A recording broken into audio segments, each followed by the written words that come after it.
150 ఏళ్ల వందే మాతరం ఒక పాట కాదు, ఒక జాతి గర్వం. వందే మాతరం ఈ రెండు పదాలు మన దేశపు గుండెదడ, మన స్వాతంత్ర్య పోరాటానికి ప్రాణం. ఇప్పుడు ఈ పాట 150 ఏళ్ల ఘనతను చేరుకుంది. 1875లో బంకిం చంద్ర చటర్జీ గారు రచించిన ఈ పాట 1905లో స్వదేశీ ఉద్యమంలో నినాదంగా మారింది. 2025 నవంబర్ 7న భారత ప్రభుత్వం ఈ పాటకు 150 ఏళ్ల ఘనోత్సవాన్ని ప్రారంభించింది. ఢిల్లీలోని ఇందిరా గాంధీ ఇండోర్ స్టేడియంలో ప్రధానమంత్రి మోదీ గారు ముఖ్య అతిథిగా పాల్గొన్నారు. ఇది కేవలం ఒక కార్యక్రమం కాదు, ఇది మన దేశపు భావజాలానికి నివాళి. వందే మాతరం అంటే మాతృభూమికి వందనం. ఈ పాటలో ఉన్న పదాలు, భావాలు, సంగీతం అన్నీ మన దేశాన్ని ప్రేమించే ప్రతి భారతీయుడి గుండెను తాకుతాయి.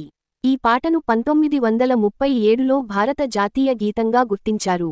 కానీ అప్పటి నుంచి ఇప్పటి వరకు ఇది ప్రతి ఉద్యమంలో, ప్రతి జాతీయ సందర్భంలో వినిపించే శక్తివంతమైన నినాదంగా నిలిచింది. ఈ 150 ఏళ్ల వేడుకలు 2026 నవంబర్ 7 వరకు కొనసాగనున్నాయి. దేశవ్యాప్తంగా పాఠశాలలు, కళాశాలలు, ప్రభుత్వ కార్యాలయాలు అన్నీ వందే మాతరం పాటను గౌరవంగా పాడతాయి. ఇది ఒక జాతీయ చైతన్యానికి నాంది. ఈ పాట వెనుక ఉన్న చరిత్ర, భావం, త్యాగం ఇవన్నీ మనం గుర్తుంచుకోవాలి.